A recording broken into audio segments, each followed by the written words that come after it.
Hello and welcome back to my channels Healing Horizon, where I teach to bring healings to homes, families, marriages, and society at large.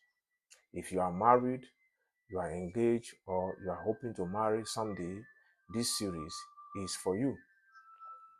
I'll continue my teaching on steps to build a successful and joyful marriage.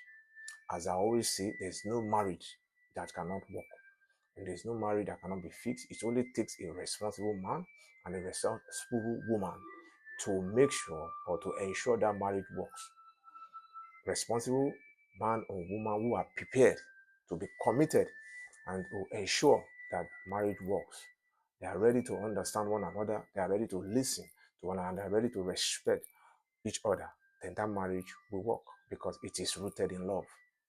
What we'll be discussing today is set and respect healthy boundaries in your marriage. It is a normal phenomenon that you set and respect healthy boundaries in marriage. What do I mean?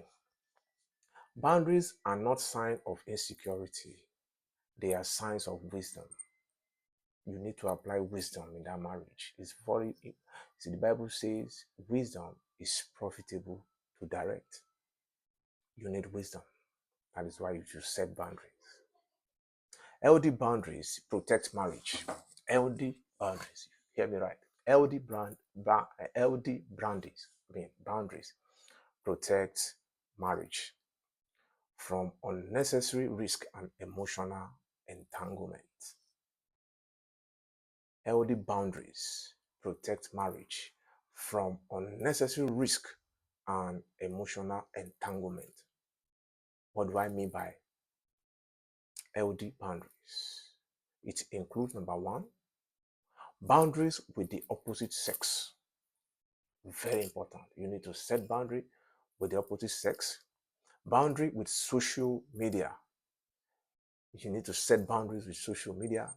They need to set boundaries with family and friends. Remember, after everything has been done, it will still remain you and that your wife or husband in that house. It will remain both of you in the house. So you need to set boundaries. Any third parties, you need to set boundaries. It is very, very understandable that you set boundaries. It is normal. You are protecting your marriage. You are protecting your spouse, protecting your husband or wife. So you set boundaries. Let them know. Everybody is not the same thing with your spouse.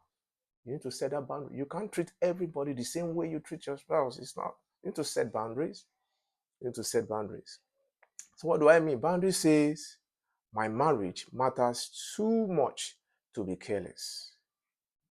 When you set boundaries, you are simply saying my marriage matters too much to be careless. You can't be careless with your marriage. Strong marriages are intentional about protection. Strong marriages are intentional about protection. You need to protect your marriage. And how do you protect it? You set boundaries. When you set boundaries, you're simply saying that you don't want to be careless with your marriage. How? Your spouse is different from anybody. You can't compare your spouse to anybody. Your spouse is your spouse. Two of you will be together forever. Your spouse should be the closest person to you because you are together in the room, just two of you. So you need to set boundaries. From opposite sex, set boundaries with social media, set boundaries with family and friends. Take time with your spouse. When it is time for you to give attention to your spouse, give he or she attention. Give him or her attention. Don't, you know, don't take their time for another person. Let them feel special to you. Very important. Remember that trust, you're trying to build trust. Trust is not built in a day, it is built in daily choices. Trust is built through consistencies, not grand gesture. If this episode spoke to you, I want you to like the video and share it with someone who values strong marriages. I want you to continue to follow this episode and watch out for more of my transformational messages. Then you will understand and repair and make amends in your marriage. I remain your humble family life educator, Adelu Oluwatobi. Until then, choose honesty, protect your boundaries, and keep showing up to your spouse faithfully. Goodbye.